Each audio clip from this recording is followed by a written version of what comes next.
Cybercrime is lucrative. It's why things like phishing attacks, malware, ransomware, and business email compromise attacks are popular with cybercriminal gangs. It's because they can make large amounts of money from conducting these campaigns. But it isn't just cybercriminals which are using cybercrime as a means of making money. Some nation states are too. So, which states are doing this? How are they getting away with it? And what needs to be done to stop them? I'm Danny Palmer. This is ZDNet Security Update. And with me to discuss nation states which are going rogue and committing cybercrime is Yana Blachman, threat intelligence specialist at Venafi.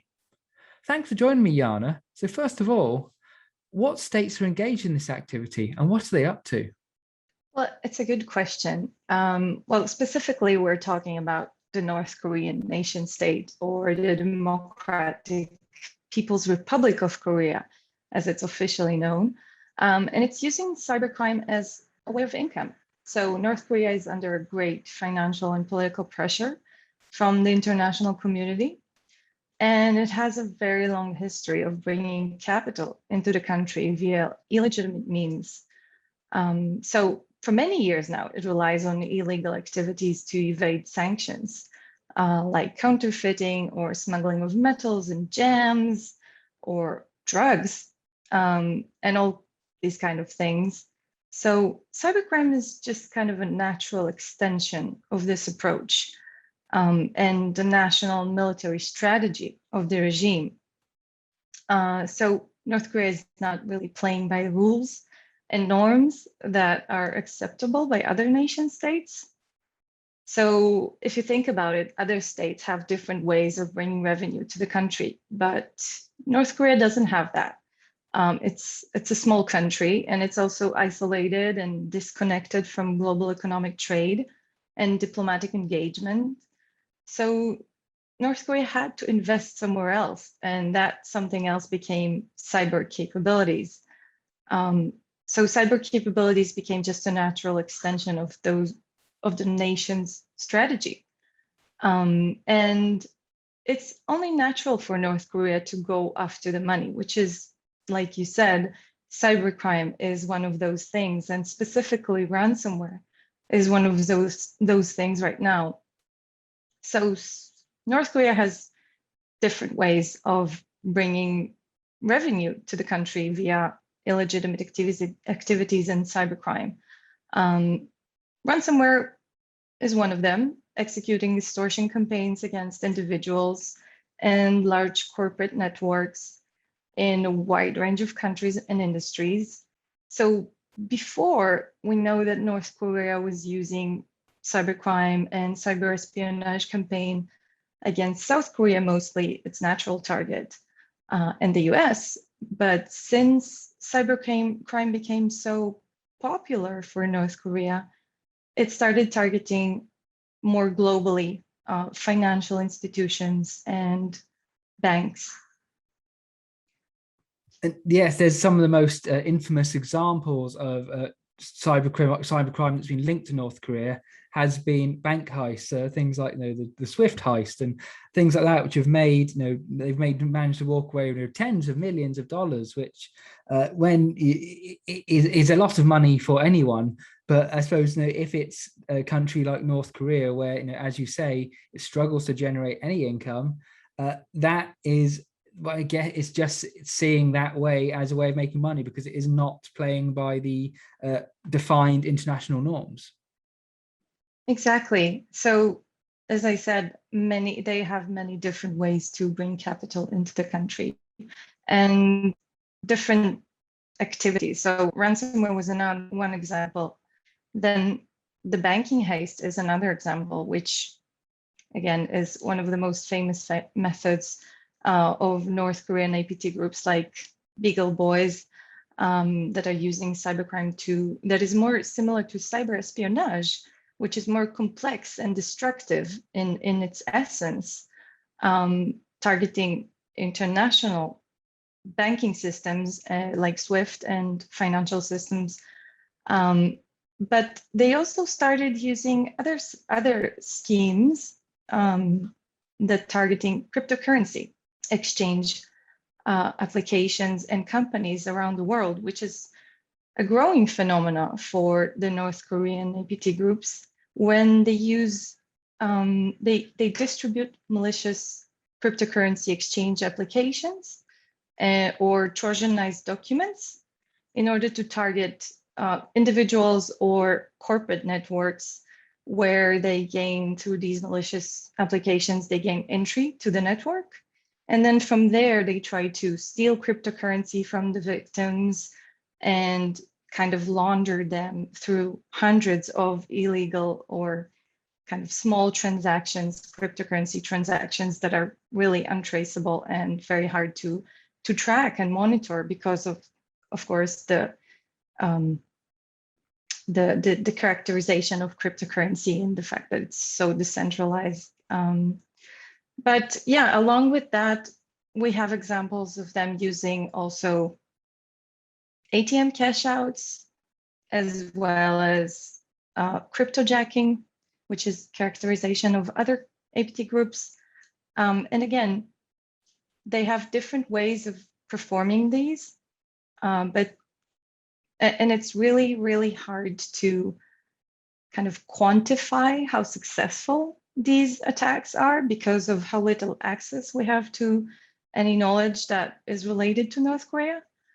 But in 2019, a group of experts in the UN Security Council issued a report that estimated that the country has raised at least $2 billion through cybercrime between 2016 and 2019.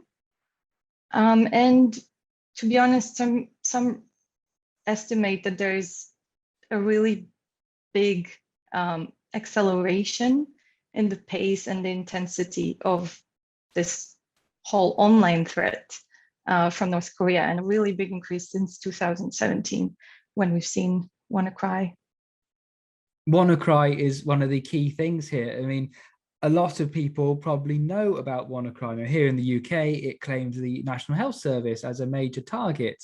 What a lot of people might not know is that WannaCry was launched by North Korea as a ransomware campaign in an effort to try and make money, which I think they made about $130,000 in the end, which by today's Bitcoin rates is almost nothing. But they caused a lot of disruption to make just a bit of money, and it seems that it didn't matter to the attackers about people who were having hospital appointments cancelled because the NHS systems were infected by WannaCry. Money was the aim of the game, and it just goes to show that I suppose that there's no barriers to who they are willing to target in this case. I mean, there's some arguments that WannaCry maybe span out of their control, but they were trying to make money with the use of ransomware at the end of the day. You're completely right. So since WannaCry, we see a really big spike in the attacks coming from North Korea with all the different techniques and campaigns that we mentioned before. And we see that they're more destructive and more careless in essence. And this includes the recently reported VHD ransomware that targets different platforms, including Mac OS and Linux, which is really different and kind of a cool twist that they target not only Windows users, and they use extortion campaigns in order to achieve Bitcoin. And they not only threaten to lock the data and encrypt the data without giving the key to the victim, but they sometimes threaten to execute longer attacks and ask for payment for the future to prevent these attacks from occurring. And sometimes they threaten to leak data. So it's not only in terms of locking it or encrypting it, it's also about exposing it to competitors and to any online user, which is, again, a very scary thought that that this is a common threat and becomes a common threat from North Korea. And in general, I think that what we were talking before, I think that kind of a natural extension of the whole strategy of the nation to go where the money is.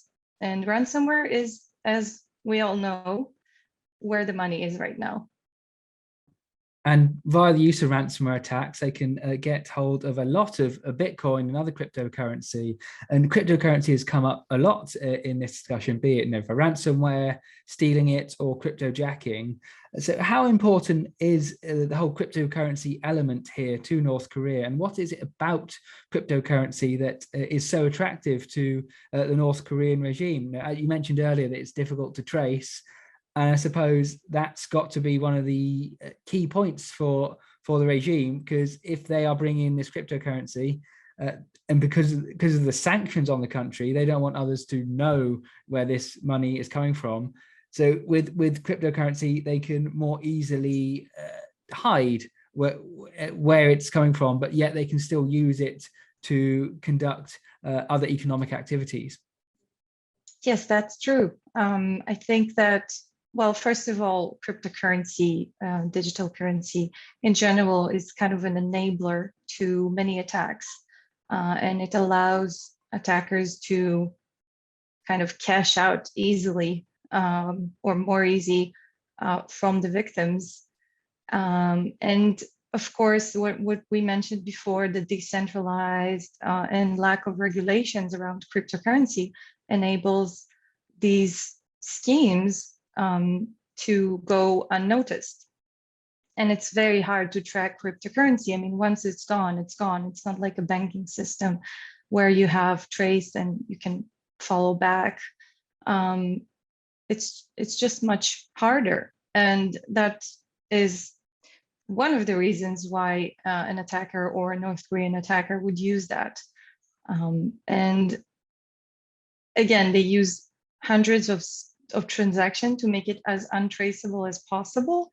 And I'm thinking that, okay, they always, well, sometimes or most of the times, or even always, they have someone who's helping them in other countries. So they're not doing it alone. They have some proxy actors that are helping them to execute these attacks, whether it is in ransomware and cryptocurrency, but also in actual ATM cash outs, which is someone physically helping them.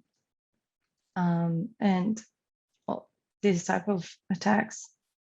So once the North Korean regime has got hold of this money via the various cybercriminal means, what is it using this money for? Because it's obviously very intent on making as much as possible, and that has to be going somewhere.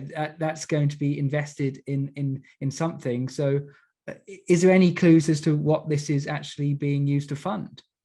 So that's a great question. I think that there is a few ways of looking at this. So first of all, I think that cybercrime is a very good way for us to look at North Korea. So we don't have a lot of access to what's going on inside North Korea. We don't have actually no resources about North Korea. And it's kind of a prism to what North Korea, the state itself, is interested at a particular moment. So we see that whether it is a cash flow or in the mid of the pandemic, North Korean APT groups were targeting COVID-19 research institutes and health institutes to get access to these type of researches. So we know that every particular moment that we have a certain angle on cyber space that North Korea is targeting, we can understand a bit more about North Korea and its national needs. So we can estimate, or we can most likely estimate, that the income from any cyber criminal activity goes to the nuclear funding, the nuclear development funding, and it is a state statement. North Korea is obviously the prime example of cybercrime funding economic activities via state. But is there the risk that other rogue states could see this and use it as a tactic as well. They can see how well this is working and think, oh, we want to do that as well. Or is this already happening? Well, I think that right now we don't have any evidence of this occurring. We do know that nation state players like Russia and China have a few examples of monetization along with cyber espionage, similarly to the North Korean case. But these are more opportunistic and kind of associated with corrupted personnel. So not as a state strategy that drives income for the government, for the state. But this might change. I mean, some countries that are under pressure, under political pressure and economic pressure from the international community can adopt this model if they see that it's very successful and it brings a lot of income to the country. Then they might adopt this model and use it for their own propping up their state. Countries like Belarus or other countries. And it's, again, a scary thought that anyone, in the case of North Korea right now, anyone can be a target of a nation state group, even an individual person. That's a key point here. And I suppose to sum up, what should organizations be doing in order to help protect their networks from cyber attacks like these coming from North Korea and any other sort of hacking group out there, be it nation state backed or a cyber criminal ransomware gang or anything in between? Well, I think that it's really important to keep in mind that this is an actual threat. I think that usually companies are more scared or prepared for criminal gangs targeting them. And I think it's important to be aware that they might be a target of a nation state as well. And by saying that, I think that there is a need of knowing your threat. So knowing the threat actors, knowing the TTPs, tactics, techniques, and procedures that they're using, and how do they do whatever they do. So, and to do that better, I really call the security community and the international community to share any intelligence, any threat intelligence about what North Korea is doing, so that other people will be able to prepare and be more prepared for it and defend themselves against these scenarios, which are probably not even in their awareness at the moment. Well, hopefully anyone watching this will take that information on board and be able to help protect their network from cyber attacks, no matter where they're coming from, I suppose.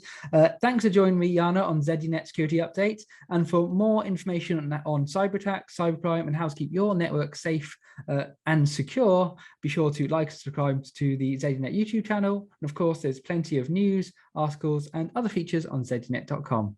Thanks for watching.